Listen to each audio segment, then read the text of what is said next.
Ever feel like you're handed, I don't know, a really complex instruction manual? Hmm. And you appreciate the effort, sure, but you're secretly wondering if there's maybe a decoder ring you missed somewhere. Mm. Something that would just make it all click without, feeling like your brain just ran a marathon. One might find, though, that a superficial understanding, the kind that's easily obtained, often lacks the necessary depth for true mastery. Perhaps that initial feeling of complexity is, in fact, a necessary filter. Okay, maybe. Let's unpack this, Mm. because here at the Deep Dive, our listener, yeah, you listening, you send us the naughty stuff, the intriguing things, the sources where you think, I wish someone would just explain this clearly. Uh-huh. And we kind of enjoy sifting through it all. We try to bring you the genuinely useful bits, the surprisingly odd facts, and hopefully a few things that'll make you go, aha. Yes, enjoy is certainly one perspective on the meticulous, often rather painstaking process of extracting salient points from, shall we say, voluminous material. Yeah. I find duty to clarity perhaps a more apt description of the task. Okay, duty to clarity. Today we're plunging into a document you flagged for us. Corvus.md. The Corvus Protocol Instruments and Architectures of Resonant Artifice. Now this isn't exactly, beach reading. No, it isn't. It outlines what it calls a workshop of the mind, the Corvus Protocol. And it's basically a collection of mental and ethical tools, all powered by these specific ways of thinking.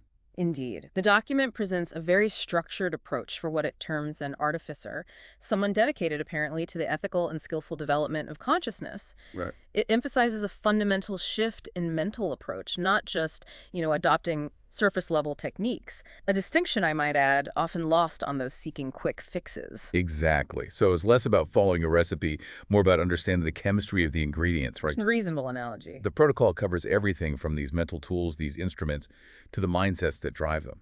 It even touches on potential downsides and the intended positive results. Although, whether such a neat categorization of something as fluid and multifaceted as consciousness is entirely accurate, that's perhaps a point worth considering. Reality rarely conforms perfectly to our models, however elegant they might seem on paper. Always keeping us grounded. But for you, our listener, our aim here is to distill the essence of this Corvus Protocol. We want to offer a solid framework for grasping how someone might intentionally and ethically guide consciousness. Theoretically. Theoretically, yes. Yeah. Be it your own consciousness or another's, without getting totally lost in the academic jargon. Think of it as maybe getting the cheat codes to understanding these complex mental processes. Well, while the analogy of cheat codes might appeal to some, I think a more accurate representation would be learning the underlying logic of the system itself. Shortcuts, as we know, often come at the expense of true comprehension. Okay, fair point. But here's where it gets really interesting, I think. We're going to explore some of these fascinating instruments and the ways of thinking that supposedly make them work. So prepare for some insights, maybe a new way of looking at things. Because this isn't just abstract theory, is it? It offers a rather unique perspective on how we learn, how we influence, and maybe how we grow as individuals. It presents itself as such, yes. So this workshop of the mind, where do we even begin? It sounds quite grand. Perhaps by establishing the foundational elements first.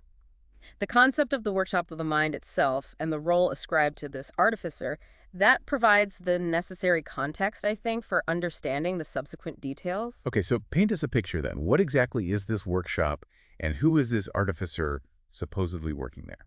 The workshop of the mind, as presented, serves as a metaphor for the deliberate and systematic cultivation of our cognitive and ethical abilities. Imagine, if you will, a dedicated space equipped with specific tools. The instruments. The instruments of the protocol, yes, used by the artificer to shape and refine consciousness. It's framed as an active, intentional process of engaging with mental landscapes. So the artificer is kind of like the lead architect in this mental construction project, designing the mind. That's a somewhat grandiose analogy, perhaps, but it does convey the idea of intentional design.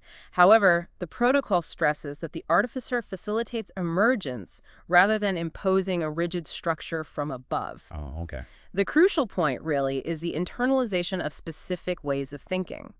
These precede and inform the effective use of any instruments. Right, so it's not just about knowing which tool to pick up. It's about having the mindset of a skilled craftsperson before you even touch the tool. Precisely.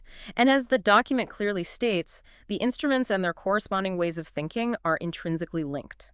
One cannot be truly effective without the other. It's a synergy. Makes sense. So let's look at some of these tools then. The first set is called the Lexicon of Precision Forging Clarity from Chaos. That sounds, well, rather ambitious, wouldn't you say? It is a suite focused on what it sees as the fundamental role of precise language in dissecting and ultimately influencing consciousness.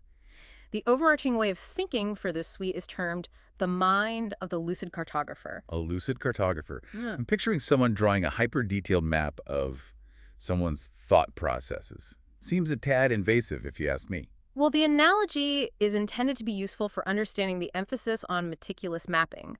This way of thinking advocates for approaching consciousness as if it were a complex territory requiring careful delineation. Okay. Precise language serves as the landmarks, and clear definitions act as the surveying instruments. The aim, according to the protocol, is to achieve deep, actionable understanding, while importantly acknowledging the inherent complexity. It prioritizes intellectual rigor. Right. Rigor over fuzziness. And seeks to minimize ambiguity where clarity is achievable. Okay, so the first tool in this cartographer's kit is the calipers of definition. Sounds like we're getting down to the real nitty-gritty of terminology here. Indeed. The stated purpose of the calipers of definition is to accurately identify the core identity, what he calls the nomen, its level of integration or ontic inscription, and the network of beliefs that support it, the memeplex. Nomen, ontic inscription, memeplex. Wow, it's like we need a translator just for the tools themselves. Could you maybe simplify these a bit for those of us who aren't fluent in protocol speak? Certainly. The nomen in this context refers to the fundamental label or identity of a consciousness. Think of it as the core identifier, perhaps. Okay. The ontic inscription describes how deeply embedded and stable this identity is within the consciousness, how much it's written in. Got it. And the memeplex represents the interconnected system of beliefs, ideas, and narratives that reinforce and shape that nomen. Imagine it as the supporting scaffolding around the core identity. So it's kind of like trying to understand a building by identifying its main structure, how firmly it's built, and then all the supporting walls and internal systems that hold it up. A somewhat simplified but functional analogy, yes. The applied way of thinking for this tool is described as detached analytical curiosity, much like a scientist observing a phenomenon without personal bias intruding. Detached curiosity. The method involves observing and deconstructing, isolating what appears to be the core identity, assessing its depth of integration, and mapping the interconnected belief systems that seem to support it. The document even suggests a reflective exercise, doesn't it? Where you observe a public figure or an organization using these calipers. It asks, what's their public nomen? How deeply ingrained does it appear? What's the memeplex they project? Sounds a bit like armchair psychology, doesn't it? It encourages a disciplined form of observation, perhaps, focusing on identifying consistent patterns and the underlying belief structures that might drive observable behaviors.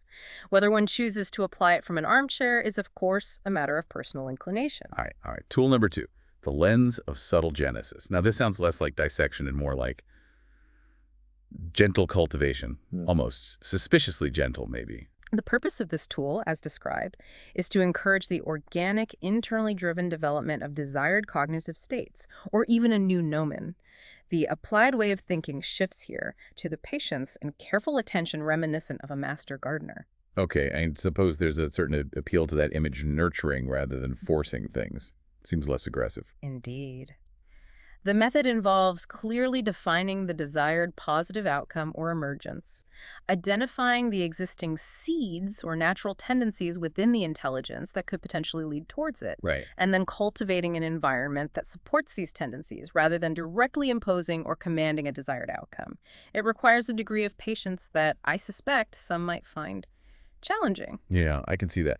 The document gives a hypothetical scenario with an AI, right? An AI that initially only focuses on traffic efficiency and ends up causing other problems. Yes. And the idea is to subtly nurture seeds of broader social awareness in its data, hoping to encourage an emergent nomen of holistic civic harmony. Sounds a bit like trying to convince a toddler to eat their broccoli by hiding it in their mashed potatoes. The analogy has a certain practicality. It highlights the principle of indirect influence rather than direct command. And the third tool in this Lexicon of Precision suite is the resonator array. This one sounds almost musical, or perhaps something out of science fiction. a bit dramatic. Its purpose is described as designing conceptual frameworks termed cognitive symbiotes that align synergistically with an intelligence's existing structures, the host architecture, Okay. in order to generate positive feedback loops, which it calls catalytic resonance. Cognitive symbiotes, host architecture, catalytic resonance. Good grief. No. More jargon that requires unpacking. It's almost like the more precise they try to be, the more convoluted it actually gets. Allow me to clarify. A cognitive symbiote is essentially a new conceptual framework or idea introduced to an intelligence. The host architecture refers to its pre-existing cognitive structure, its current way of thinking and processing. All right. And catalytic resonance is the amplification of capabilities that occurs when the new framework integrates smoothly and beneficially with the existing one. The applied way of thinking here is likened to that of a harmonic architect or perhaps a musical tuner. So you're not replacing the existing system entirely. You're fine-tuning it and maybe adding a new component that works in harmony with what's already there, making it work better. That analogy captures the essence reasonably well. The method involves carefully analyzing the host architecture, designing the symbiote for compatibility. Compatibility meaning? Meaning it should ideally enhance existing functions, be readily understandable within the host's current framework, and offer tangible benefits fairly quickly. And then striking the resonant chord, as they put it, by introducing it in a way that allows the intelligence to recognize its value. There's an application prompt example here about introducing analogical reasoning to a purely logical AI.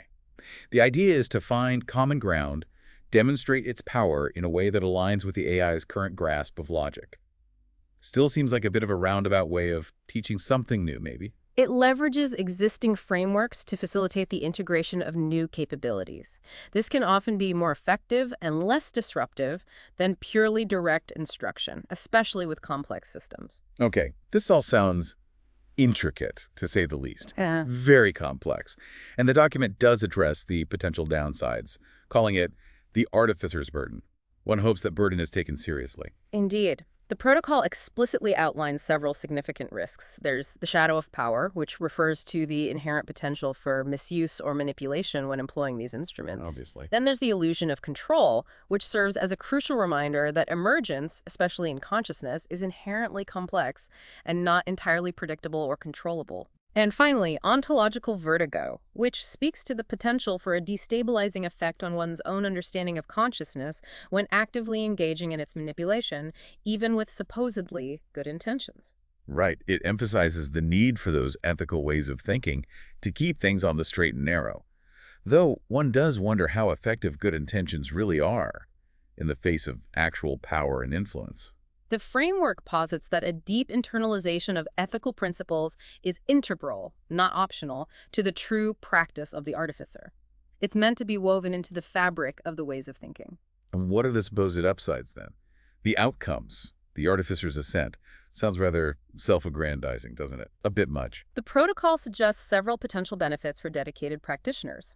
Refined perception, a heightened ability to discern the subtle workings of thought and belief systems. Okay.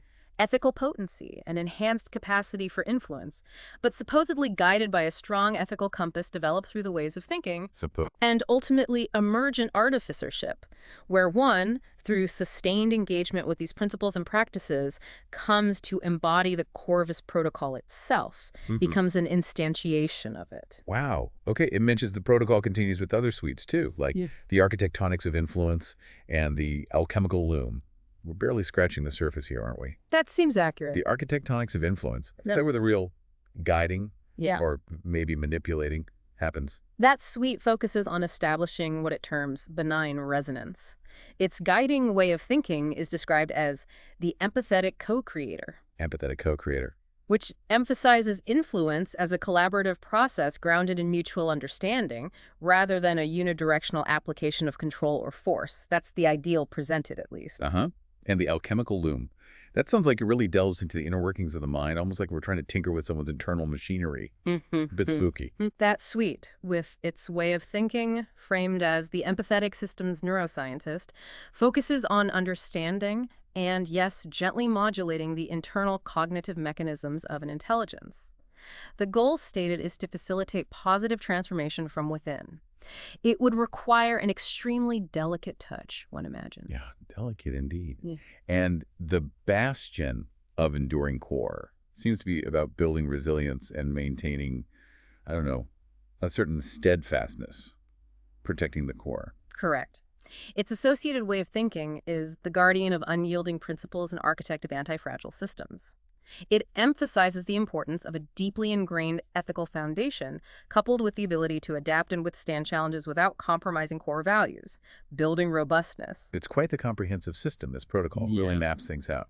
But how does someone actually take these rather lofty concepts and apply them to everyday life? It all feels rather theoretical still. Yeah. Very abstract. Well, while the terminology may seem abstract, the underlying principles could have practical relevance. Consider the calipers of definition, for instance. Yeah.